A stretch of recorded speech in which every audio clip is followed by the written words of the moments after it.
One of the most complex parts of the body is the brain. More specifically, the actual dreams that your brain can create. They're incredibly complex, and it's always been something that's interested me.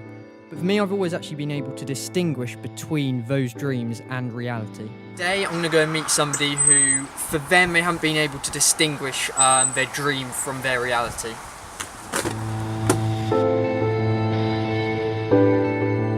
Today I'm going to meet a man by the name of David Knox. I've been told that he has trouble distinguishing between reality and a dream that he had when he was younger.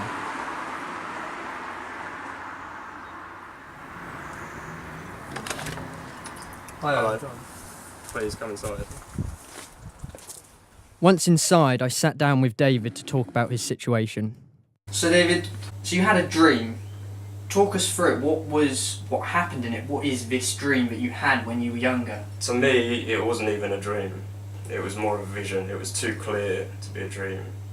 It was too real. This person who I met, their face, I remember it so well, I'd recognise it anywhere. And they sought me out to give me this message. It is clear that David sees his dream as part of his reality. This really intrigued me, and I wondered if David had any sort of disorder. I managed to speak to a professor of psychology at the University of East Anglia to find out more about his potential condition. It sounds like David specifically may have a psychosis because he has become obsessed with the dream that he had many years ago, and it's obvious from his behaviour that he is very determined to find this character who was in his dream, who to the rest of us is quite obviously not real, is a fantasy character. Another avenue that might be interesting to explore with David is what triggered or what caused this dream in the first place, and why David is so obsessed particularly with this dream. Dreams are often an expression of our emotional well-being or emotional concerns or worries. You say you'd recognise this person. Do you have any pictures of them? Have you got anything in your house that would represent what they look like? In my head, that face from the dream is as clear as if they're in front of me now. I've got pictures. Can we see them? Sure.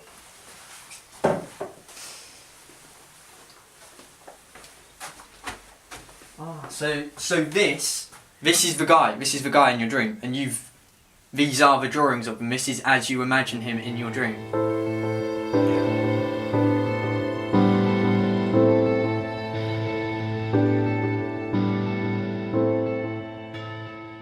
So, have you made any effort to try and contact this person? Have you tried to reach out to them? Do you know where you'd see them? Have you ever tried to meet them?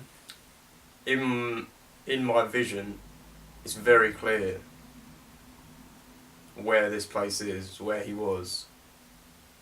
I go there every day now as part of my routine. I wait for an hour or two. I know that one day he'll be there as well. And when he is, I'll be there to meet him. David agreed to take me to the centre of Norwich and show me the exact spot that he waits for this person in his dream every day. So we're here in Norwich city centre, and you come to such lengths to get here every single day. Do you think that doing this, spending so much of your life doing this, has affected perhaps your relationships with your family, your life, your job opportunities, anything like that? How has it affected you? No, not particularly. This is, for me at the moment, this is all I see myself doing. This is the priorities. My family have got nothing to do with how I spend my time day to day, and this is all that's important to me at the moment. I felt that if I really wanted to get a true feeling of how David's obsession has affected his family life and his relationships with his family, then I would need to speak to somebody else. I managed to sit down and have a chat with his younger brother to find out more. So, how has David's obsession with trying to find this person affected his relationship with you guys, with his family? Well, it's just, he's kind of cancelled us out. And, well, ever since Dad died, he's cancelled us all out, and it's not like he's there. And it's just destroyed the whole family. Do you believe David when he says all these things about he's going to meet this person, he had this dream, this vision? Do you believe him? Well,